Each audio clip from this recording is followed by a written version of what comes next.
泡变成小泡时，糖液也变得粘稠，就可以关火了。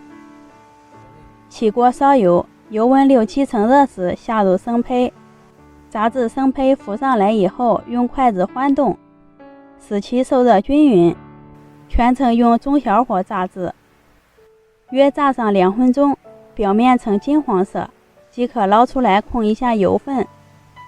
做这个蜜三刀一定要炸酥炸透，倒进糖液里面，趁热快速的翻拌均匀，让每一块都包裹上一层糖液，然后摆放在锡纸上面，放置凉透。